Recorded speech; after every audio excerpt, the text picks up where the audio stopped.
ngapain kamu di sini nak? Mau main-main, ya? Para pria dewasa bule berjas yang duduk di ruang rapat menatap bingung pada Sari, seorang gadis berusia 13 tahun. Di tangan Sari, saya datang mewakili ibu saya, kata Sari dengan suara bergetar. Namun, tatapan para pria dewasa itu tetap dingin. 12 jam. Sebelumnya, di rumah Sari, ibu tidak apa-apa. Sari duduk di samping ibunya yang terbaring batuk di tempat tidur. Nama ibunya adalah Dewi. 5 tahun yang lalu, ia adalah salah satu arsitek paling menjanjikan di Jakarta. Tapi sekarang, segalanya telah berubah.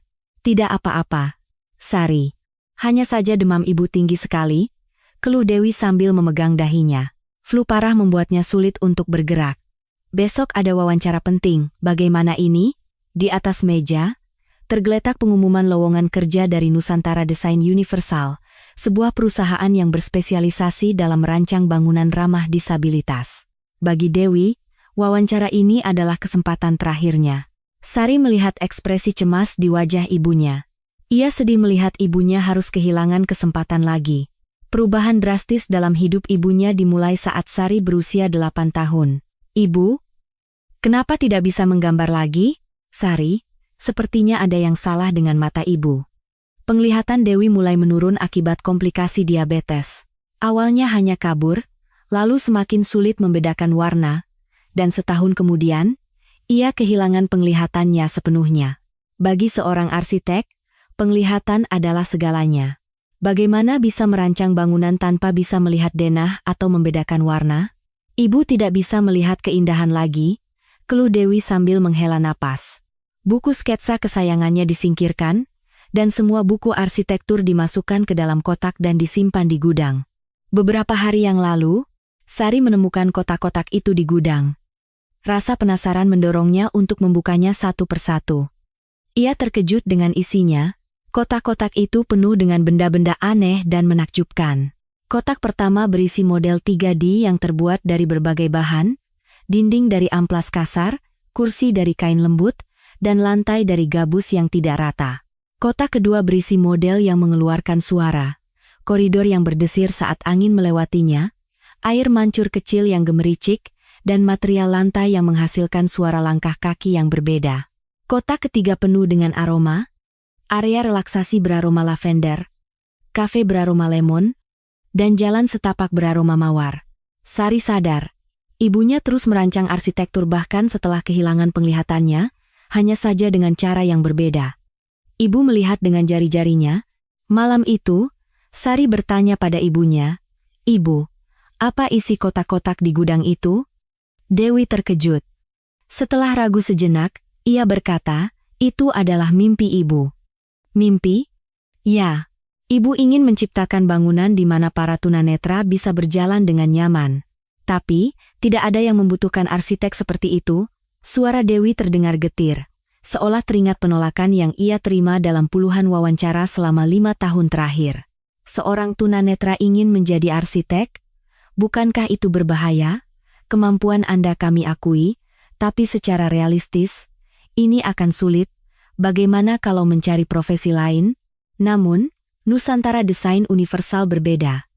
Di pengumuman lowongan mereka tertulis, dicari ahli desain arsitektur dengan pertimbangan aksesibilitas disabilitas. Kami menyambut pelamar dengan berbagai perspektif dan pengalaman. Hati Dewi berdebar saat membacanya. Ia merasa telah menemukan tempat yang membutuhkannya. Selama 3 minggu, ia mempersiapkan wawancara, menata model-modelnya dan merumuskan filosofi desainnya. Tapi sialnya, ia malah jatuh sakit sehari sebelum wawancara. "Ibu, biar aku yang pergi," kata Sari. "Apa? Aku akan membawa karya-karya ibu dan menjelaskannya. Aku akan memberitahu mereka betapa hebatnya ibu sebagai arsitek." Dewi tercengang. "Sari, itu tidak mungkin. Bagaimana bisa seorang anak berusia 13 tahun? Aku yang paling tahu cara menjelaskan karya ibu. Setiap kali ibu membuatnya, ibu selalu menjelaskannya padaku." Sari benar. Selama beberapa tahun terakhir, setiap kali ibunya membuat model baru, ia akan menjelaskannya pada Sari. Bagian kasar ini membantu para tunanetra menemukan jalan. Tanaman beraroma ini membedakan setiap area. Material lantai yang berbeda ini memungkinkan mereka mengetahui lokasi melalui suara langkah kaki. Sari memahami filosofi desain ibunya lebih baik dari siapapun. Ibu, aku benar-benar bisa melakukannya. Percayalah padaku seperti aku percaya pada ibu. Dewi goyah melihat keseriusan putrinya, namun ia tetap khawatir. Terlalu berisiko? Sari, orang dewasa tidak akan mendengarkan anak berusia 13 tahun. Aku akan mencobanya. Aku tidak bisa membiarkan mimpi ibu sia-sia. Malam itu, Sari diam-diam mempersiapkan wawancara. Ia dengan hati-hati memasukkan karya-karya ibunya ke dalam kotak dan menulis penjelasan untuk masing-masing di buku catatannya. Di halaman depan, ia menulis, "Ibuku melukis cahaya dalam kegelapan." Itulah kalimat yang ingin ia sampaikan kepada para orang dewasa besok. Keesokan harinya, pukul 6 pagi, Sari bangun lebih awal dari biasanya. Ibunya masih tertidur. Demamnya sedikit turun, tetapi ia masih terlihat lemah. Sari diam-diam pergi ke dapur dan membuatkan bubur untuk ibunya, sesuatu yang sudah biasa ia lakukan setiap kali ibunya sakit. "Ibu sudah bangun?" Dewi menerima bubur hangat buatan putrinya dengan rasa terima kasih. "Terima kasih, Sari. Kamu jadi repot karena ibu sakit." "Tidak apa-apa." Dewi tersenyum pahit. Dalam kondisinya saat ini, wawancara hari ini sepertinya tidak mungkin. "Sari, ibu akan menelepon perusahaan dan bertanya apakah wawancaranya bisa diundur." "Jangan!" teriak Sari tiba-tiba, membuat ibunya terkejut. "Kenapa?" "Ibu bilang ini kesempatan terakhir. Perusahaan lain menolak ibu, tapi yang ini berbeda." Sari benar. Nusantara Desain Universal adalah perusahaan yang istimewa. Jika kesempatan ini dilewatkan, entah kapan lagi akan datang. Hati Dewi sakit melihat permohonan putrinya, tetapi situasinya tidak memungkinkan. Tapi dengan kondisi ibu sekarang, karena itulah aku yang akan pergi. Sari sudah membulatkan tekadnya. Saat ibunya tertidur, ia telah menyiapkan segalanya. Di atas meja makan, karya-karya ibunya tertata rapi, masing-masing dibungkus dan diberi label tulisan tangan. "Sari, Ibu, aku benar-benar bisa melakukannya. Aku melihat semua karya itu saat ibu membuatnya. Aku tahu perasaan ibu saat membuatnya." Sari mengeluarkan buku catatannya, yang penuh dengan catatan presentasi yang ia tulis semalaman. "Ibuku melukis cahaya dalam kegelapan.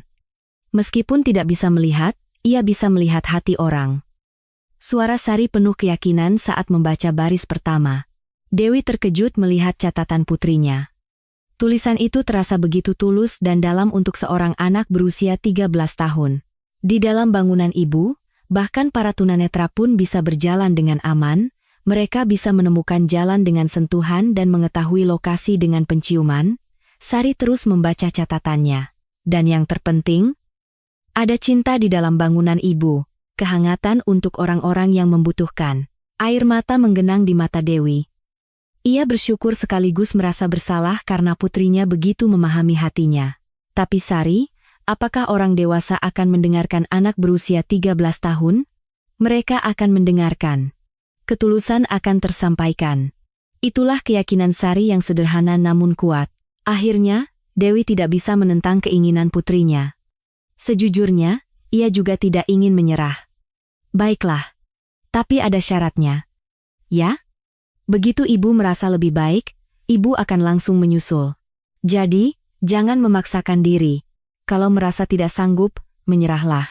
"Ya, aku janji." Sari berjanji dengan gembira.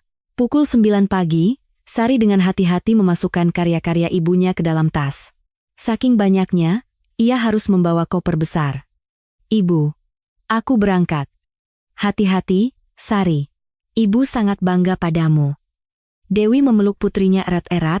Ia bangga sekaligus khawatir melihat putrinya yang masih kecil mencoba melakukan hal sebesar ini. Di dalam bus menuju pusat kota, Sari merasa sedikit gugup. Biasanya ia pergi bersama ibunya, tetapi hari ini ia sendirian. Namun, demi ibunya, ia merasa bisa melakukannya. Sambil melihat pemandangan di luar jendela, Sari berpikir, kalau ibu bisa melihat, bagaimana ia akan melihat gedung-gedung itu, pohon-pohon itu, langit itu, ibu pasti akan melihatnya dengan lebih indah. Sari bergumam sendiri. Ia bisa merasakannya dari model-model buatan ibunya. Ibunya memiliki penglihatan yang lebih dalam dari sekadar mata. Akhirnya, ia tiba di depan gedung Nusantara Desain Universal. Gedung itu sangat tinggi, terbuat dari kaca yang berkilauan memantulkan sinar matahari. Wow, besar sekali. Sari mendongak hingga lehernya terasa sakit, memikirkan betapa bahagianya ibunya jika bisa bekerja di gedung setinggi ini memberinya semangat. Lobinya sangat megah. Langit-langitnya begitu tinggi seperti di katedral, dan dindingnya dihiasi lukisan-lukisan indah. Tapi ada yang aneh. Perusahaan ini katanya berspesialisasi dalam arsitektur untuk para disabilitas, tetapi ia kesulitan menemukan fasilitas semacam itu. Tidak ada pelang huruf Braille, tidak ada jalur pemandu untuk tunanetra, hanya ada tangga, tanpa jalur landai. Aneh. Sari memiringkan kepalanya. Ia merasa ada yang tidak sesuai dengan yang diiklankan. Saat itu, seorang karyawati bule berambut pirang mendekatinya. "Halo, Dick. Orang tuamu di mana?" "Selamat pagi. Nama saya Sari. Saya datang untuk wawancara ibu saya." Karyawati itu tampak bingung. "Wawancara ibumu? Ibumu di mana?" "Di rumah. Beliau sakit, jadi tidak bisa datang. Makanya saya datang mewakilinya." Karyawati itu semakin bingung. Ini adalah pertama kalinya ia menghadapi situasi seperti ini dan tidak tahu harus berbuat apa. "Tunggu sebentar." "Ya." "Saya tanyakan ke atasan." Sari duduk menunggu di sudut lobi. Sambil melihat para karyawan bule yang sibuk berlalu lalang, ia membayangkan ibunya juga akan sesibuk itu jika bekerja di sini. Tak lama kemudian, seorang pria bule berjas turun. Ia adalah Pak Johnson, manajer HRD. "Selamat pagi. Saya Johnson, manajer HRD. Saya dengar Anda putri dari kandidat yang akan diwawancara hari ini?" "Ya. Nama ibu saya Dewi. Seharusnya beliau wawancara jam 2 siang ini." Pak Johnson memeriksa daftarnya. "Memang ada nama Dewi di sana, benar. Tapi katanya ibumu sakit. Kenapa kamu datang sendirian?" "Saya datang mewakili ibu saya untuk memberitahu betapa hebatnya beliau sebagai arsitek." Sari menarik kopernya yang berat. "Di sini ada karya-karya ibu saya. Sangat luar biasa." Pak Johnson tampak serba salah. Peraturan perusahaan tidak jelas mengenai cara menangani kasus seperti ini. "Saya sangat menghargai niat baikmu, tapi wawancara harus dihadiri oleh kandidatnya sendiri. Itu peraturan perusahaan. Kalau begitu, tolong beri saya waktu 5 menit demi ibu saya. Saya hanya akan menunjukkan karya-karyanya." "Sungguh? 5 menit saja cukup." Permohonan tulus Sari membuat Pak Johnson bimbang. Peraturan tetaplah peraturan, tetapi ia tidak tega menolak ketulusan anak berusia 13 tahun ini. Tepat pada saat itu, seseorang keluar dari lift. Semua karyawan bule di perusahaan itu langsung memberi salam begitu melihatnya. "Selamat pagi, Pak Anderson." Ia adalah Robert Anderson, Direktur Utama Nusantara Desain Universal. Ia menggunakan kursi roda, yang membuatnya semakin mencolok. Pak Anderson melihat keributan di lobi dan bertanya-tanya apa yang terjadi. "Ada apa ini?" Setelah Pak Johnson menjelaskan situasinya, Pak Anderson menunjukkan ekspresi tertarik. "Seorang anak berusia 13 tahun datang untuk wawancara menggantikan ibunya?" "Betul." "Pak, bagaimana sebaiknya kita menanganinya?" Pak Anderson menatap Sari. Pemandangan seorang gadis kecil yang menarik koper besar tampak mengagumkan baginya. "Selamat pagi. Saya Robert Anderson, Direktur Utama perusahaan ini." "Selamat pagi. Saya Sari." Pak Anderson tersenyum melihat sapaan sopan Sari. "Katanya kamu datang mewakili ibumu? Berani sekali kamu." Melihat Pak Anderson di kursi roda membuat Sari semakin yakin. Perusahaan ini sepertinya benar-benar bisa memahami ibunya. "Pak, Bapak juga pasti merasa tidak nyaman, kan?" Pak Anderson terkejut dengan pertanyaan langsung Sari. Kebanyakan orang tidak pernah secara langsung menyinggung kursi rodanya. "Kadang-kadang, ibu saya juga merasa tidak nyaman karena tidak bisa melihat." "Kalau begitu, Bapak dan ibu saya pasti bisa saling memahami." Pak Anderson sangat tersentuh oleh kata-kata polos Sari. Ia merasa takjub bahwa seorang anak berusia 13 tahun bisa membicarakan disabilitas dengan begitu alami. "Kalau begitu, saya ingin melihat karya ibumu. Bisa kamu tunjukkan? Sungguh? Bapak mau melihatnya? Wajah Sari berseri-seri. Ia merasa akhirnya mendapat kesempatan. Tentu saja. Mari kita ke ruang rapat dan melihatnya dengan seksama. Pak Anderson mengantar Sari ke ruang rapat. Pak Johnson dan beberapa karyawan bule lainnya ikut serta karena penasaran. Jantung Sari berdebar kencang. Akhirnya, saatnya tiba untuk menunjukkan mimpi ibunya kepada orang-orang. Ibu, aku akan berhasil. Aku pasti akan berhasil. Sari berjanji pada ibunya dalam hati. Saat memasuki ruang rapat, Sari terkejut. Ruangan itu sangat luas dan megah, jendela kaca besar menampilkan pemandangan kota Jakarta, dan kursi-kursi kulit berjejer di sekeliling meja panjang. Wow, keren sekali. Silakan duduk. Santai saja, kata Pak Anderson dengan ramah. Namun, tak lama kemudian, para eksekutif lain mulai berdatangan. Yang pertama masuk adalah Pak Thompson, wakil direktur. Pria bule berusia awal 50-an itu tampak angkuh. Pak Direktur, ada apa ini? Oh, Pak Thompson, anak ini datang untuk wawancara mewakili ibunya. Katanya ia membawa karya-karya yang sangat menarik. Pak Thompson melirik Sari, sekilas lalu menunjukkan ekspresi acuh tak acuh. Anak berusia 13 tahun? Pak Direktur, ini agak. Saat itu, Bu Wilson dari Departemen Pemasaran dan Pak Davis dari Departemen Teknis juga masuk. Semuanya bule dan tampak bingung melihat Sari. Ada apa ini? Tanya Bu Wilson. Kandidat wawancara sakit, jadi putrinya yang berusia 13 tahun datang mewakilinya, jawab Pak Davis. Suaranya sudah terdengar tidak senang. Sari mulai merasa terintimidasi. Tatapan dingin para orang dewasa itu membuatnya tidak nyaman. Baiklah, mari kita mulai, kata Pak Anderson dengan suara menyemangati. Dengan tangan gemetar, Sari membuka kopernya. Ia mengeluarkan satu persatu karya ibunya yang terbungkus rapi. Apa ini? Tanya Pak Thompson sambil melihat model pertama. Bentuknya aneh, kombinasi dari amplas kasar, kain lembut, dan gabus yang tidak rata. Ini adalah sistem pemandu taktil buatan ibu saya, Sari mulai menjelaskan.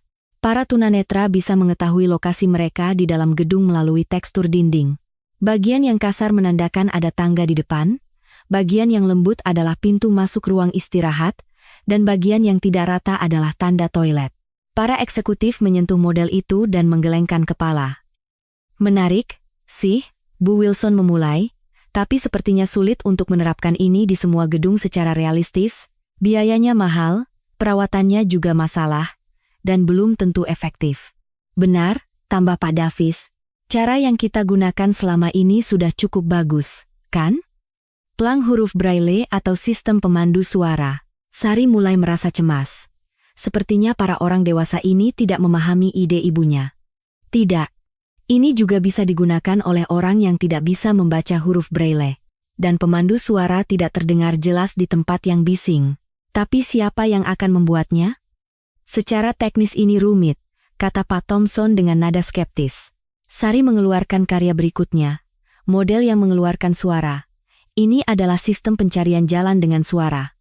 Sari sedikit menyentuh model itu, dan terdengar suara angin. Koridor akan mengeluarkan suara angin seperti ini. Lalu ia menekan bagian lain, dan terdengar suara air mengalir. Kafe akan mengeluarkan suara air seperti ini. Jadi, bahkan dengan mata tertutup pun, kita bisa tahu kemana harus pergi. Namun, reaksi para eksekutif tetap dingin. Idenya kreatif, tapi terlalu tidak realistis, kata Bu Wilson sambil menggelengkan kepala. Kalau di dalam gedung terus-menerus ada suara, tidakkah itu akan mengganggu orang lain? Dan bagaimana kalau rusak? Biaya perawatannya pasti sangat besar. Pak Davis juga memberikan pendapat negatif. Suara Sari semakin mengecil, tetapi ia tidak bisa menyerah. Ini karya terakhir. Sari mengeluarkan model taman beraroma. Aroma lavender, lemon, dan mawar menyebar lembut. Ini adalah cara membedakan area dengan aroma. Ruang istirahat beraroma lavender, kafe beraroma lemon, dan jalan setapak beraroma mawar. Tunggu sebentar, Pak Thompson tiba-tiba mengangkat tangan. Kalau tanaman seperti ini ditanam di dalam ruangan, bagaimana dengan orang yang alergi? Dan kalau musim berganti, aromanya juga akan berubah. Tidakkah itu akan membingungkan? Bu Wilson juga menunjukkan masalahnya. Sari semakin panik.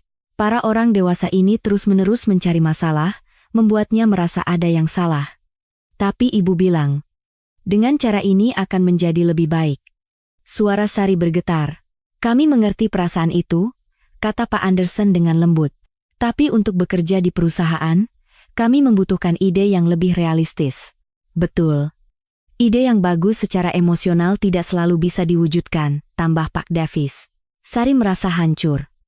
Karya-karya ibunya tiba-tiba terasa aneh dan tidak berguna. Ibu saya membuatnya dengan sangat sungguh-sungguh. Kami tahu itu.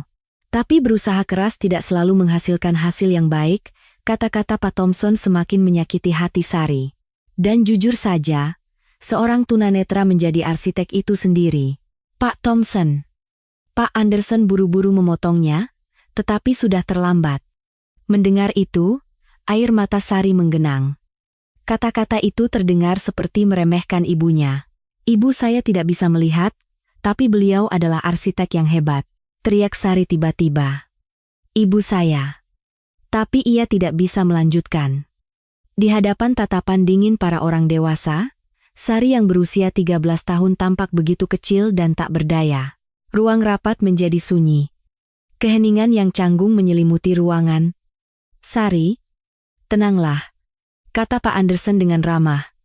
Cintamu pada ibumu sangat indah, tapi bisnis tidak bisa berjalan hanya dengan perasaan. Kami juga menginginkan arsitektur yang ramah disabilitas. Tapi ada metode yang lebih teruji, jelas Bu Wilson. Jalur pemandu, sistem pemandu suara, pengumuman suara di lift, semua itu sudah berfungsi dengan baik. Sari menundukkan kepalanya. Apakah ide ibunya benar-benar tidak berguna? Apakah karena ia terlalu muda, sehingga tidak bisa menjelaskannya dengan baik? Tapi ibu saya, Sari mencoba untuk mengatakan sesuatu untuk terakhir kalinya, tetapi Pak Thompson melihat jam tangannya dan berdiri. Maaf, saya ada rapat lain. Sari, cintamu pada ibumu sangat manis. Tapi cara seperti ini tidak akan berhasil.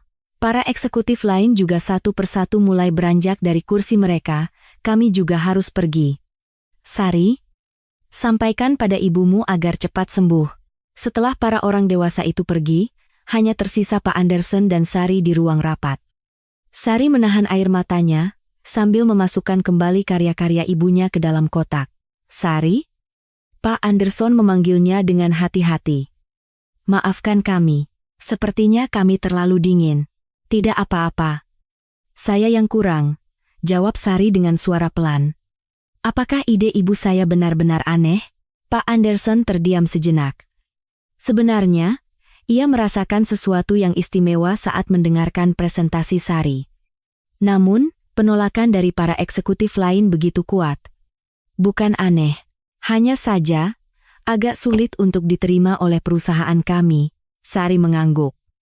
Ia mengerti, tetapi hatinya sangat sakit. Apa yang harus kukatakan pada ibu di rumah? Gumam Sari pada dirinya sendiri.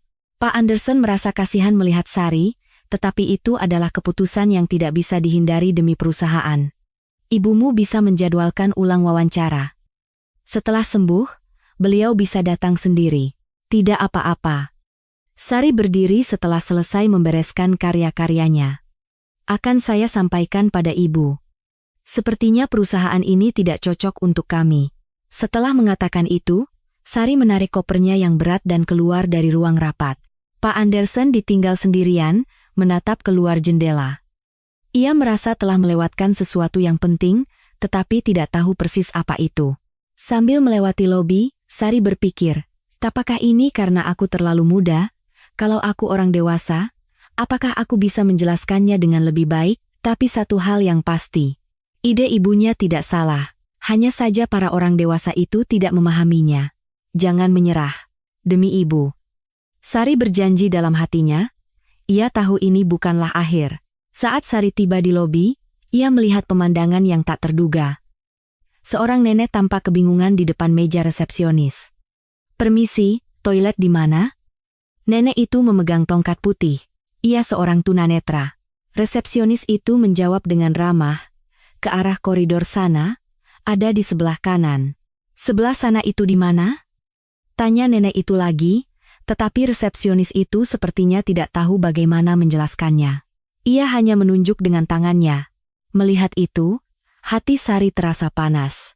Inilah situasi yang sering diceritakan ibunya. "Nek, biar saya antar." Sari mendekat. "Terima kasih, Nak." Nenek itu memegang lengan Sari. Sambil mengantar nenek itu ke toilet, Sari berpikir, kalau ada ide ibu, nenek ini pasti bisa menemukannya sendiri dengan mudah. Saat kembali dari toilet, nenek itu berkata, "Sulit sekali, susah mencari jalan di gedung sebesar ini. Ibu saya merancang bangunan untuk orang-orang seperti nenek," kata Sari dengan bangga. "Oh, ibumu seorang arsitek?" "Ya. Ibu saya juga tidak bisa melihat. Makanya beliau lebih mengerti." Nenek itu terkejut. "Wah, ada arsitek seperti itu? Pasti beliau tahu apa yang benar-benar kita butuhkan." "Betul. Tapi para orang dewasa bilang ide ibu saya tidak realistis." Suara Sari terdengar kecewa. "Tidak realistis? Kesulitan yang kita hadapi setiap hari ini tidak realistis?" Nenek itu tampak marah. Tepat pada saat itu, Pak Anderson turun dari lift. Ia rupanya mengikuti Sari. "Sari, tunggu sebentar," tetapi ia berhenti saat melihat percakapan Sari dengan nenek itu. "Ibu, ada apa?" tanya Pak Anderson. "Oh, anak ini mengantarkan saya ke toilet." "Anak yang baik sekali," kata nenek itu sambil mengelus kepala Sari. "Katanya ibunya seorang arsitek tunanetra?" "Hebat sekali." Pak Anderson menatap Sari.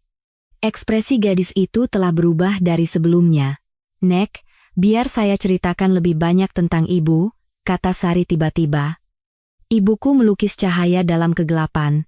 Mendengar itu, Pak Anderson terkejut. Sepertinya ada makna istimewa di balik kalimat itu. "Apa maksudnya melukis cahaya dalam kegelapan?" "Nak?" tanya nenek itu. Sari kembali mengeluarkan karya ibunya dari koper. Kali ini, ia penuh percaya diri. "Nek, coba sentuh ini." Sari meletakkan model pemandu taktil di tangan nenek itu. Nenek itu mulai merabanya dengan hati-hati. "Wah, apa ini? Di sini kasar. Di sini lembut." "Betul. Bagian yang kasar artinya ada tangga, dan bagian yang lembut artinya ada kursi. Jadi, bahkan dengan mata tertutup pun, kita bisa tahu ada apa di mana." Wajah nenek itu berseri-seri. "Wah, ide yang luar biasa. Dengan ini, aku benar-benar bisa berjalan sendirian." Pak Anderson pun penasaran dan mendekat. "Bolehkah saya juga mencobanya?" Sari dengan senang hati memberikannya. Pak Anderson juga menutup matanya dan merasakannya dengan tangannya. Benar-benar luar biasa. Saat disentuh, perbedaannya sangat jelas. Kemudian, Sari mengeluarkan model yang mengeluarkan suara. "Ini untuk mencari jalan dengan suara. Nek, dengarkan. Suara angin, air, dan burung. Masing-masing mengeluarkan suara yang berbeda. Koridor berbunyi seperti angin, kafe seperti air, dan taman seperti burung. Jadi, hanya dengan mendengar suaranya, kita bisa tahu kemana harus pergi." Mata nenek itu berbinar. "Ini dia. Dengan ini, kita bisa berjalan dengan bebas." Pak Anderson semakin terkejut. Ia merasakan sesuatu yang tidak ia rasakan di ruang rapat tadi. "Sari, bagaimana ibumu bisa mendapatkan ide-ide seperti ini?" "Ibu tidak bisa melihat, jadi beliau setiap hari mengalami kesulitan. Makanya beliau ingin membantu orang-orang yang mengalami kesulitan yang sama." Suara Sari semakin keras. "Ibu pernah bilang, Sari, kegelapan itu tidak menakutkan. Di dalam kegelapan, kita bisa melihat dunia dengan cara lain." Nenek itu mengangguk. "Benar. Benar. Kita bisa melihat dengan tangan, telinga, dan hidung." Sari mengeluarkan karya terakhirnya, model taman beraroma. Ini untuk membedakan dengan penciuman. Setiap area memiliki aroma yang berbeda. Nenek itu tersenyum sambil mencium aroma lavender. "Aduh, harum sekali." Dengan ini, mencari jalan jadi menyenangkan. Saat itu, Pak Anderson sepertinya menyadari sesuatu. "Sari, apakah kamu tahu ada fasilitas pemandu untuk tunanetra di lobi perusahaan kami?" Sari menggelengkan kepala. "Tidak ada. Nenek tadi kesulitan mencari toilet." Pak Anderson tampak malu. Ia menyadari bahwa perusahaannya yang mengklaim ramah disabilitas ternyata tidak memiliki fasilitas dasar sekalipun. Bu, maaf, kalau boleh tahu, apa kesulitan terbesar Ibu saat berada di dalam gedung? Tanya Pak Anderson dengan hati-hati. Yang paling sulit itu mencari tombol lift atau lokasi toilet. Meskipun ada huruf Braille, kadang-kadang sulit ditemukan. Kalau begitu, apakah ide-ide seperti milik Ibu Sari akan membantu? Tentu saja. Orang yang menciptakan ide seperti ini pasti sangat memahami perasaan kami. Pak Anderson menatap Sari lagi, kali ini dengan sudut pandang yang sama sekali berbeda. Sari, sejak kapan ibumu mulai memikirkan ide-ide ini? Sejak beliau tidak bisa melihat. Awalnya beliau sangat putus asa. Beliau pikir tidak bisa lagi bekerja sebagai arsitek. Suara Sari sedikit bergetar. Tapi suatu hari ibu bilang, Sari, aku sekarang belajar melihat dengan cara yang berbeda. Aku bisa melihat dengan tangan, telinga, dan hati. Nenek itu memegang erat tangan Sari. Ibu yang hebat sekali. Aku ingin tinggal di gedung yang dibuat oleh orang seperti itu.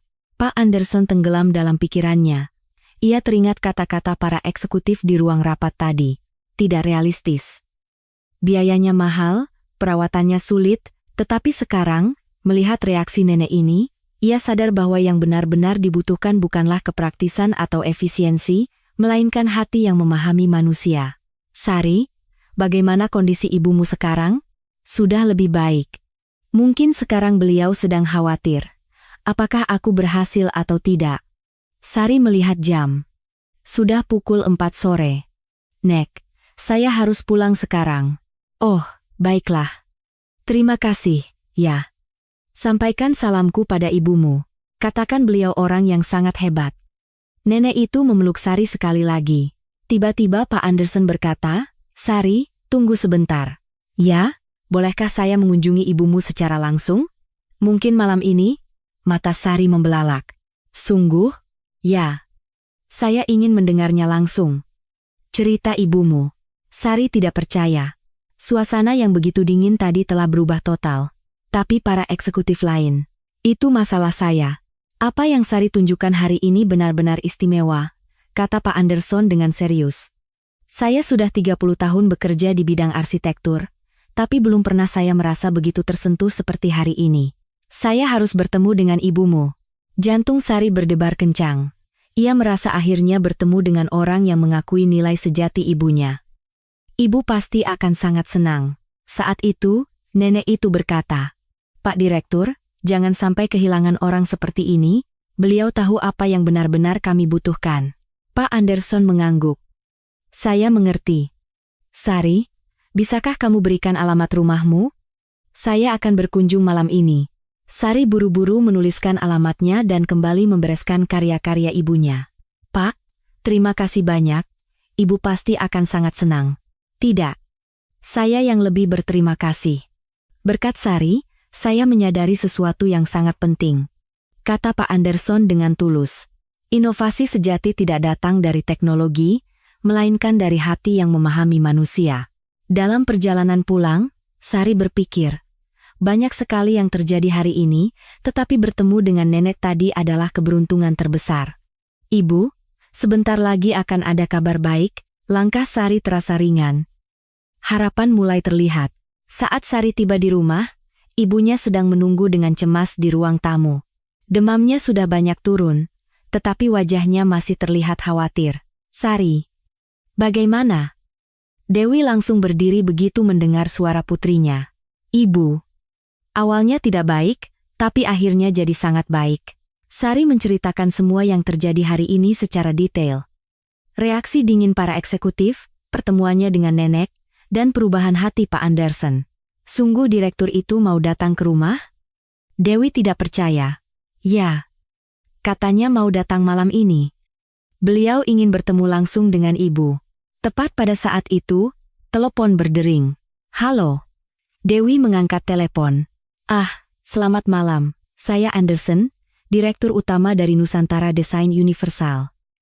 Pak Direktur. Saya sudah dengar dari Sari. Terima kasih banyak. Tidak.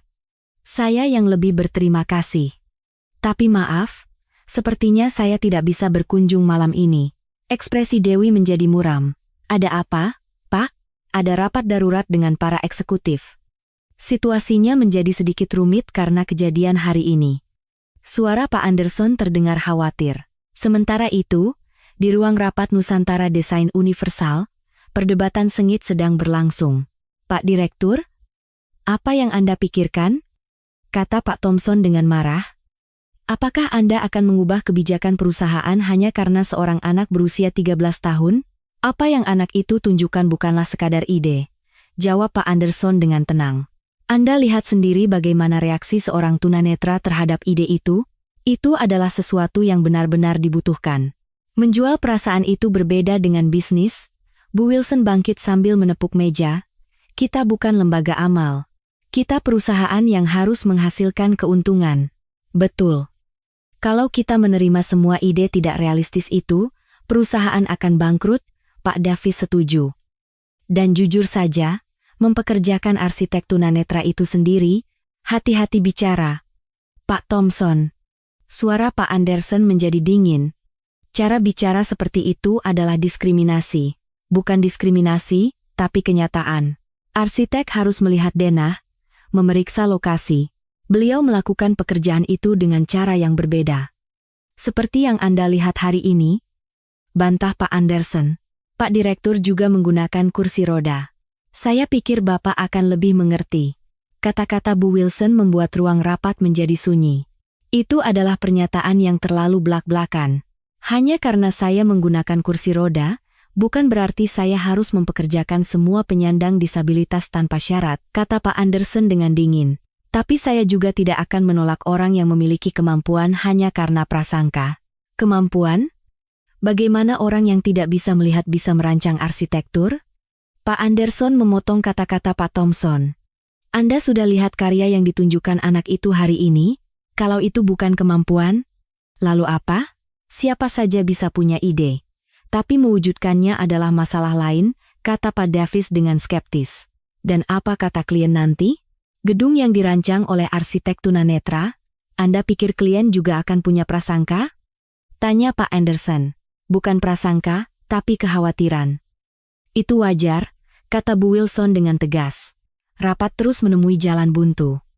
Pak Anderson sendirian melawan 3 orang eksekutif. Pak Direktur, tolong pikirkan sekali lagi, kata Pak Thompson dengan serius. Demi reputasi dan perkembangan perusahaan di masa depan, sebaiknya kita tidak mengambil risiko seperti ini. Anda menyebutnya risiko.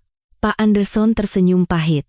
30 tahun yang lalu, saat saya mengalami kecelakaan dan kehilangan fungsi kaki saya, orang-orang juga mengatakan hal yang sama. Bagaimana orang yang menggunakan kursi roda bisa menjadi arsitek? Para eksekutif tampak sedikit terkejut. Tapi saya tidak menyerah. Dan akhirnya saya membangun perusahaan ini. Dan sekarang, kita menolak orang lain dengan prasangka yang sama. Pak Direktur, situasinya berbeda. Penglihatan Bapak masih normal, kata-kata Pak Davis membuat Pak Anderson marah. Jadi maksud Anda, tunanetra adalah masalah yang lebih serius? Apakah ada tingkatan dalam disabilitas? Suasana ruang rapat semakin memburuk. Tiba-tiba, ponsel Pak Anderson berdering. Tunggu sebentar. Raut wajah Pak Anderson menjadi gelap setelah menerima telepon. Apa? Ada berita yang keluar? Para eksekutif juga menjadi tegang. Baiklah, saya akan periksa. Setelah menutup telepon, Pak Anderson membuka laptopnya. Saat ia mencari di situs berita online, sebuah artikel yang mengejutkan muncul. Gadis 13 tahun mewakili ibu tunanetra dalam wawancara, Nusantara Desain Universal tuai kontroversi. Artikel itu menceritakan kejadian hari ini secara detail. Sepertinya ada karyawan perusahaan yang membocorkannya ke media. Siapa yang memberitahu media? Tanya Pak Anderson, tetapi tidak ada yang menjawab. Artikel itu ditulis dari 2 sudut pandang. Satu sisi adalah kisah ibu dan anak yang mengharukan. Dan sisi lainnya adalah manajemen perusahaan yang tidak bertanggung jawab. Sekarang apa yang akan Anda lakukan? Tanya Pak Thompson dengan dingin. Karena media sudah menaruh perhatian, kita harus memutuskan dengan lebih hati-hati. Kepala Pak Anderson terasa pusing. Masalah yang awalnya bisa diselesaikan secara diam-diam kini menjadi isu publik. Bagaimana menurut Anda, Pak Direktur? Bukankah lebih baik kita menarik garis sekarang? kata Bu Wilson dengan hati-hati. Pak Anderson menatap keluar jendela. Dari kejauhan, ia seolah bisa melihat lingkungan tempat tinggal Sari. Sementara itu, di rumah Sari, Dewi terkejut setelah membaca berita online. Sari, apa ini, Ibu? Aku juga tidak tahu. Siapa yang memberitahu wartawan? Sari juga panik. Komentar di artikel itu beragam. Sungguh mengharukan, perusahaan harus mempekerjakan ibu ini. Ibu yang tidak bertanggung jawab membiarkan anak 13 tahun pergi sendirian. Menjadi penyandang disabilitas bukan berarti mendapat perlakuan khusus. Kalau memang punya kemampuan, disabilitas bukan masalah. Pendapat terbelah. Ibu, kalau tahu akan jadi seperti ini, aku tidak akan pergi, kata Sari dengan menyesal. Bukan, Sari, bukan salahmu. Dewi memeluk putrinya. Tapi sekarang jadi lebih sulit. Saat itu, telepon berdering lagi. Halo, selamat malam. Apakah ini dengan Ibu Dewi? Saya John Smith dari CNN. Seorang wartawan. Saya ingin meminta wawancara. Dewi bingung. Maaf, saat ini sulit untuk wawancara. Saya juga ingin berbicara dengan putri Anda. Kisahnya sangat mengharukan. Tidak, kami ingin hidup tenang. Dewi menutup telepon, tetapi telepon terus berdering. Permintaan wawancara datang dari berbagai stasiun TV dan surat kabar. Ibu, sekarang bagaimana? Sari cemas. Tidak tahu. Tidak kusangka akan jadi seperti ini. Dewi juga merasa buntu. Saat itu, telepon berdering lagi. Kali ini dari Pak Anderson. Ibu Dewi, saya benar-benar minta maaf. Saya tidak menyangka hal ini akan terjadi. Tidak apa-apa. Ini salah kami. Tidak. Sepertinya ada orang dalam perusahaan yang memberitahu media. Saya benar-benar minta maaf.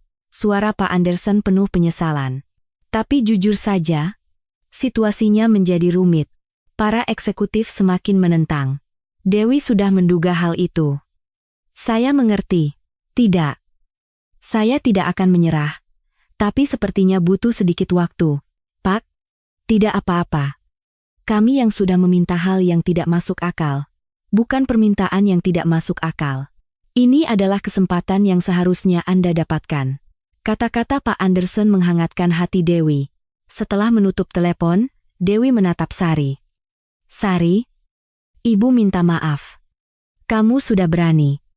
Tapi, tidak apa-apa. Bu, kita coba sampai akhir. Sari ternyata lebih tenang dari yang diperkirakan. Kita tidak boleh menyerah, kan? Pak Direktur juga bilang tidak akan menyerah. Dewi terkejut melihat kedewasaan putrinya. Meskipun baru berusia 13 tahun, ia sangat tegar. Ya, kita coba sampai akhir. Ibu dan anak itu saling berpelukan, menunggu hari esok. Meskipun ini adalah saat yang paling sulit, mereka tidak bisa menyerah. Keesokan paginya, Dewi bangun pagi-pagi dan membulatkan tekadnya. Ia tidak ingin putrinya menanggung beban sendirian lagi. Sari, Ibu akan pergi sendiri. Ibu? Tapi Ibu belum sembuh total. Tidak apa-apa. Sekarang giliran Ibu yang maju. Dewi mengeluarkan setelan jasnya yang sudah lama tidak dipakai. Baju yang ia kenakan saat wawancara terakhirnya 5 tahun lalu. Agak sempit, tapi masih bisa dipakai. Ibu terlihat hebat, kata Sari sambil menatap ibunya. Terima kasih. Tapi Sari, hari ini Ibu akan pergi sendiri. Kenapa? Aku tidak boleh ikut? Sepertinya ada hal yang harus dibicarakan antara orang dewasa. Dan kamu sudah melakukan banyak hal. Dewi memegang tangan putrinya. Sekarang biar Ibu yang selesaikan. Pukul 10 pagi, Dewi tiba di depan gedung Nusantara Desain Universal. Dengan tongkat putihnya, ia berjalan perlahan namun dengan langkah yang mantap. Resepsionis di lobi terkejut. Apakah Anda ibu dari gadis yang kemarin? Ya, benar. Saya Dewi. Bisakah saya bertemu dengan Pak Anderson? Oh, ya. Mohon tunggu sebentar. Resepsionis itu buru-buru menelepon. Pak Direktur, Ibu Dewi datang. Baik, saya mengerti. Tak lama kemudian, Pak Anderson turun sendiri ke lantai 1. Ibu Dewi, selamat pagi. Saya Robert Anderson. Selamat pagi. Putri saya kemarin benar-benar merepotkan. Merepotkan? Justru kami yang belajar, kata Pak Anderson dengan tulus. Mari kita ke atas. Sebaiknya kita bicara di tempat yang tenang. Setibanya di kantor direktur, Dewi memberi hormat dengan sopan. Pertama-tama, saya ingin meminta maaf. Putri saya datang tanpa. Anda tidak perlu meminta maaf, potong Pak Anderson. Justru kami yang malu. Mengklaim sebagai perusahaan arsitektur yang ramah disabilitas, tapi gedung kami sendiri tidak memiliki fasilitas dasar. Dewi tersenyum. Terima kasih sudah mengatakannya secara langsung. Ibu Dewi, saya akan bicara jujur, kata Pak Anderson dengan wajah serius. Para eksekutif sangat menentang. Dan dengan pemberitaan di media, situasinya menjadi rumit. Saya tahu. Saya sudah lihat beritanya kemarin, jawab Dewi dengan tenang. Itulah kenapa saya datang. Saya tidak ingin membebani Sari lagi. Apa maksud Anda? Maksud saya menyerah. Pak Anderson terkejut. Anda tidak boleh menyerah. Apa yang Sari tunjukkan kemarin begitu luar biasa. Terima kasih, tapi saya harus menerima kenyataan. Dewi tersenyum getir. Setelah ditolak puluhan kali dalam 5 tahun, saya sadar. Dunia belum siap menerima orang seperti saya. Tidak begitu, kata Pak Anderson dengan berapi-api. 30 tahun yang lalu, saat saya mengalami kecelakaan, saya juga mendengar kata-kata yang sama. Bagaimana orang yang menggunakan kursi roda bisa menjadi arsitek? Dewi mengangkat kepalanya. Tapi saya tidak menyerah. Dan akhirnya saya membangun perusahaan ini. Pak, situasinya berbeda, kata Dewi pelan. Saya tidak bisa melihat denah atau memeriksa lokasi. Kalau begitu, kita cari cara lain, kan? Cara apa? Dewi penasaran. Apa yang Sari tunjukkan kemarin, itulah jawabannya, kata Pak Anderson dengan antusias. Memahami ruang dengan sentuhan, mengenali lingkungan dengan suara, menciptakan suasana dengan aroma, hal-hal seperti ini tidak pernah terpikirkan oleh orang yang melihat dengan mata. Dewi sedikit terkejut. Apakah Anda benar-benar berpikir begitu? Tentu saja. Tapi Ibu Dewi, ada satu hal yang ingin saya tanyakan. Apa itu? Sejak kapan Anda mulai memikirkan ide-ide itu? Dewi terdiam sejenak. Tepat setelah saya tidak bisa melihat. Awalnya saya sangat putus asa. Saya pikir tidak bisa lagi hidup sebagai arsitek. Lalu apa yang berubah? Karena Sari. Suara Dewi melembut. Suatu hari Sari berkata, Ibu, coba tutup mata dan bayangkan rumah kita. Pak Anderson mendengarkan dengan penuh minat. Awalnya saya tidak mengerti maksudnya. Tapi Sari terus menjelaskan. Ibu, dengarkan suara dari dapur. Suara kulkas, kompor gas, air menetes dari wastafel. Saat itu saya sadar. Yang hilang dari saya adalah penglihatan, tetapi yang saya dapatkan adalah semua indera lainnya. Dewi melanjutkan. Sejak saat itu, setiap hari saya berkeliling rumah dan merasakan. Lantai mana yang dingin, dinding mana yang hangat, sudut mana yang berbahaya. Jadi karena itulah Anda memikirkan ide-ide itu. Betul.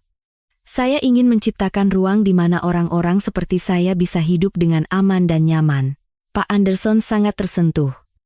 Ibu Dewi, apakah Anda pernah benar-benar merancangnya? Tidak. Hanya dalam bentuk model. Model saja sudah cukup. Pak Anderson tiba-tiba berdiri. Maukah Anda berkeliling gedung kami bersama saya? Hah? Tolong temukan hal-hal yang tidak nyaman di gedung ini. Dan berikan saran bagaimana cara memperbaikinya. Dewi bingung. Tapi saya kan belum menjadi karyawan. Tidak masalah. Saya meminta saran dari seorang ahli, kata Pak Anderson dengan tulus. Mereka berdua berkeliling ke seluruh penjuru gedung. Dewi berjalan perlahan, sambil meraba dinding dengan tongkat putihnya. Koridor ini terlalu lebar, mudah kehilangan arah, kata Dewi sebagai kritik pertamanya. Lalu bagaimana sebaiknya? Sebaiknya dipasang garis dari bahan yang berbeda di lantai. Jadi bisa dirasakan dengan kaki untuk mengikuti jalan. Oh, begitu ya. Pak Anderson mencatat. Di depan toilet, Dewi berkata lagi, bagaimana cara mengetahui kalau di sini ada toilet? Ada plang huruf Braille. Bagaimana dengan orang yang tidak bisa membaca huruf Braille? Dan posisi plang ini terlalu tinggi? Lalu bagaimana sebaiknya? Bagaimana kalau gagang pintunya dibuat dari bahan yang berbeda? toilet dengan bahan kasar, kantor dengan bahan lembut. Pak Anderson terus dibuat kagum. Pengamatan dan ide Dewi benar-benar praktis. Di dalam lift pun, Dewi menunjukkan beberapa hal. Tombolnya terlalu banyak, membingungkan, dan suara pengumuman lantai terlalu cepat. Bagaimana cara memperbaikinya? Sebaiknya tombol lantai yang sering digunakan dibuat dengan bentuk yang berbeda. Dan ada tombol untuk mengatur kecepatan suara pengumuman. Setelah 1 jam berkeliling gedung, mereka kembali ke kantor. Ibu Dewi, luar biasa, kata Pak Anderson dengan tulus. Dalam 1 jam, Anda menemukan semua masalah yang kami lewatkan selama bertahun-tahun. Anda terlalu memuji. Saya hanya merasakannya karena tidak nyaman. Tidak. Inilah mata seorang ahli, kata Pak Anderson dengan suara penuh keyakinan. Ibu Dewi, maukah Anda bekerja bersama kami? Tapi para eksekutif, biar saya yang yakinkan mereka. Tidak akan mudah, kata Dewi dengan cemas. Saya akan tunjukkan waktu yang saya habiskan bersama Ibu Dewi hari ini kepada yang lain. Pak Anderson membulatkan tekadnya. Kalau begitu, apakah Anda benar-benar akan memberikan kesempatan? Suara Dewi penuh harapan. Bukan kesempatan, tapi kebutuhan. Kami yang membutuhkan Ibu Dewi. Tiba-tiba, pintu kantor terbuka. Pak Thompson dan para eksekutif lainnya masuk. Pak Direktur, apa? Pak Thompson terkejut melihat Dewi. Oh, selamat pagi, saya Dewi, sapa Dewi dengan sopan. Silakan duduk, semuanya, kata Pak Anderson. Ibu Dewi hari ini berkeliling gedung kita dan memberikan masukan-masukan yang sangat penting. Para eksekutif tampak acuh tak acuh. Contohnya seperti ini. Pak Anderson mulai membacakan catatannya. Pemasangan garis pemandu di lantai koridor, pembedaan bahan gagang pintu toilet, perbaikan tombol lift. Ekspresi para eksekutif mulai sedikit berubah. Semua ide ini beliau berikan dalam waktu 1 jam. Bu Wilson bertanya dengan hati-hati, ide-ide yang sangat praktis. Bagaimana Anda bisa memikirkannya? Ini adalah ketidaknyamanan yang saya alami setiap hari, jawab Dewi dengan tenang. Orang-orang seperti kami selalu menghadapi masalah-masalah ini. Pak Davis juga mulai menunjukkan minat. Apakah biayanya mahal untuk menerapkannya? Lebih sederhana dari yang dibayangkan? Sebagian besar bisa dilakukan tanpa renovasi besar. Jawaban Dewi membuat para eksekutif saling berpandangan. Pak Thompson bertanya untuk terakhir kalinya, Ibu Dewi, apakah Anda benar-benar bisa merancang arsitektur? Saya ingin mencobanya. Dewi menjawab dengan suara pelan namun penuh keyakinan. Mimpi yang sudah saya kubur selama 5 tahun, saya ingin mencobanya lagi. Ruang rapat menjadi sunyi. Semua orang menatap Dewi. Saat pengambilan keputusan yang sesungguhnya telah tiba. Keheningan di ruang rapat berlangsung lama. Semua orang merenungkan kata-kata terakhir Dewi. Pak Thompson yang pertama kali angkat bicara. Ibu Dewi, jujur saja, awalnya saya skeptis. Dewi mendengarkan dengan tegang, tapi setelah melihat langsung hari ini, sepertinya saya yang memiliki prasangka. Para eksekutif lain mengangguk. Betul. Anda menunjukkan dengan tepat bagian-bagian yang kami lewatkan, kata Bu Wilson, dan solusinya juga realistis dan bisa diterapkan. Pak Davis setuju. Pak Anderson memandang para eksekutif dan bertanya, jadi, semuanya setuju? Ya, Pak Direktur. Kami ingin bekerja bersama Ibu Dewi, kata Pak Thompson, yang secara mengejutkan menjadi yang pertama setuju. Dewi tidak percaya. Apakah ini benar-benar terjadi? Rasanya seperti mimpi. Apakah tidak apa-apa? Bukan tidak apa-apa, tapi kami sangat membutuhkannya, kata Pak Anderson dengan suara penuh keyakinan. Kapan Anda bisa mulai? Kapan saja, jawab Dewi dengan gembira. 3 bulan kemudian, Nusantara Desain Universal telah berubah total. Ide-ide Dewi satu persatu diwujudkan, mengubah gedung itu menjadi bangunan yang benar-benar ramah disabilitas. Di lobi, dipasang garis pemandu taktil di lantai, dan di setiap area diletakkan tanaman beraroma lembut.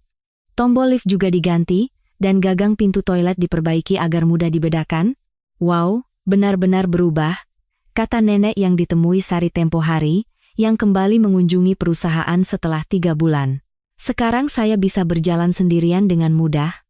Itu semua hasil karya ibu saya, kata Sari dengan bangga. Dewi kini telah menjadi karyawan tetap dan menjabat sebagai kepala tim desain aksesibilitas. Dan yang mengejutkan, proyek pertama perusahaan meraih sukses besar, proyek renovasi perpustakaan Kota Jakarta, di mana ide Dewi diterapkan secara menyeluruh. Sistem pemandu taktil, pemandu area dengan suara, hingga pembedaan ruang dengan aroma, semuanya diwujudkan dengan sempurna. Ibu Dewi, selamat, kata Pak Anderson sambil membawa laporan penyelesaian proyek. Pemerintah kota sangat puas. Katanya permintaan dari daerah lain juga membanjir. Sungguh? Dewi menunjukkan ekspresi tidak percaya. Ya. Dan ada kabar baik lagi. Apa itu? Dengan proyek ini, kita memenangkan penghargaan arsitektur inovatif tahun ini. Air mata menggenang di mata Dewi. 5 tahun yang lalu, ini adalah hal yang tidak pernah ia bayangkan. Malam itu, acara penghargaan diadakan. Dewi hadir bersama Sari. Penghargaan arsitektur inovatif tahun ini diberikan kepada proyek perpustakaan ramah tunanetra dari Nusantara Desain Universal. Tepuk tangan membahana. Saat Dewi naik ke panggung untuk menerima penghargaan, Sari bertepuk tangan sambil menangis di kursi penonton. Silakan sampaikan sepatah dua patah kata. Dewi berdiri di depan mikrofon. 5 tahun yang lalu, saat saya tidak bisa melihat, saya pikir saya telah kehilangan segalanya. Para penonton mendengarkan dengan hikmat. Tapi putri saya mengajarkan saya, bahwa bahkan dalam kegelapan pun, kita bisa melukis cahaya. Bahwa kita bisa melihat dunia dengan cara yang berbeda. Sari menangis semakin kencang. Penghargaan ini bukan milik saya sendiri. Ini adalah penghargaan yang saya terima bersama putri saya, Sari, yang telah mempercayai saya, Pak Anderson yang telah memberikan kesempatan, dan semua rekan kerja yang awalnya menentang namun akhirnya bekerja bersama. Tepuk tangan semakin meriah. Dan saya ingin mengatakan kepada semua orang yang mengalami kesulitan yang sama seperti saya. Jangan menyerah. Kita juga punya jalan lain untuk mewujudkan mimpi. Setelah acara penghargaan selesai, keluarga itu pulang. Ibu, aku sangat bangga, kata Sari sambil menggandeng lengan ibunya. Sari, terima kasih. Tanpamu, ini tidak akan mungkin terjadi. Ibu akan terus membuat bangunan seperti ini, kan? Tentu. Aku akan menciptakan dunia di mana orang-orang seperti kita bisa hidup dengan nyaman. Saat itu, Sari tiba-tiba berkata, Ibu, aku juga ingin menjadi arsitek nanti. Sungguh? Ya. Aku ingin menjadi arsitek yang membantu orang-orang, seperti ibu. Dewi memeluk putrinya erat-erat. Ide yang bagus. Tapi kamu harus menjadi arsitek yang lebih hebat dari ibu. Tentu saja, Sari tersenyum cerah. 1 tahun kemudian, Sari kini berusia 14 tahun dan menjadi ketua klub arsitektur remaja di lingkungannya.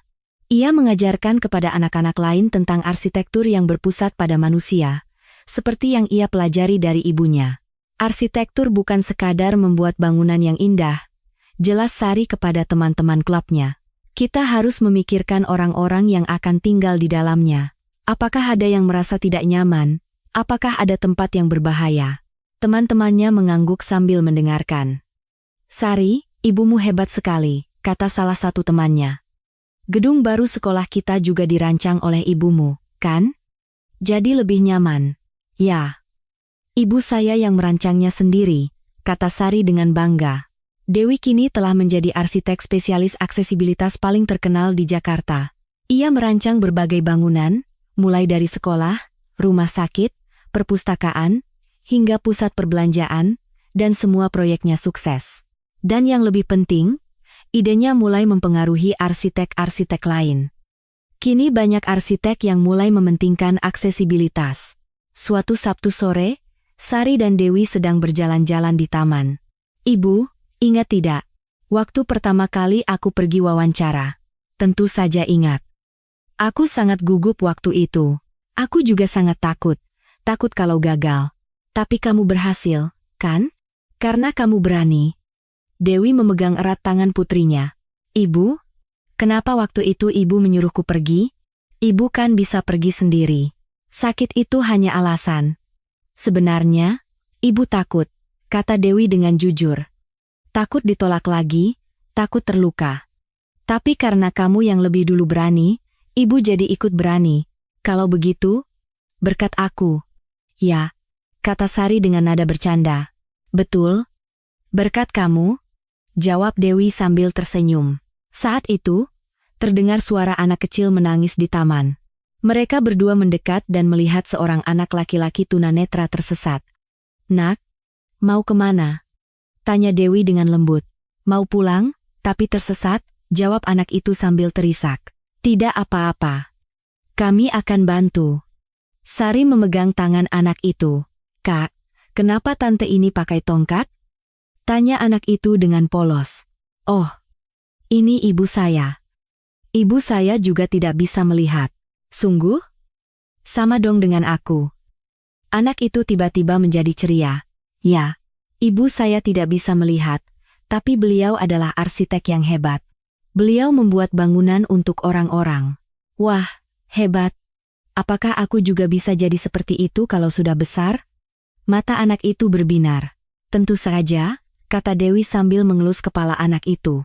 Yang penting adalah tidak menyerah pada mimpi dan memiliki hati untuk membantu orang lain.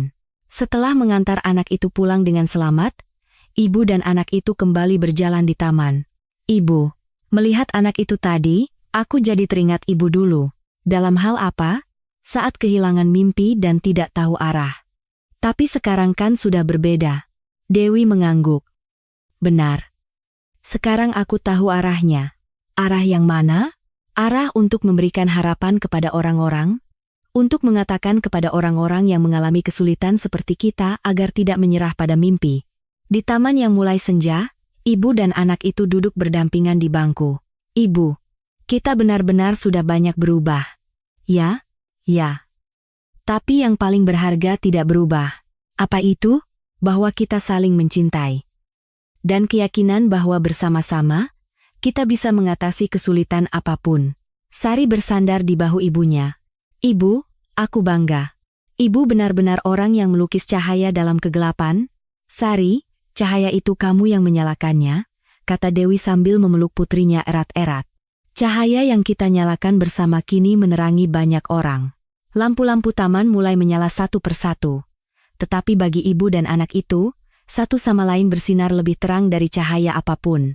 Dunia mungkin masih memiliki banyak kegelapan, tetapi mereka menunjukkan bahwa dengan sedikit keberanian dan hati yang hangat, kita bisa menciptakan cahaya. Dan cahaya itu akan terus menyebar kepada orang lain. Perubahan kecil yang dimulai dari keberanian seorang gadis berusia 13 tahun kini telah menjadi harapan besar yang mengubah dunia. Ibuku melukis cahaya dalam kegelapan. Kalimat yang pertama kali ditulis Sari itu kini telah menjadi cahaya sejati yang bersinar di hati banyak orang.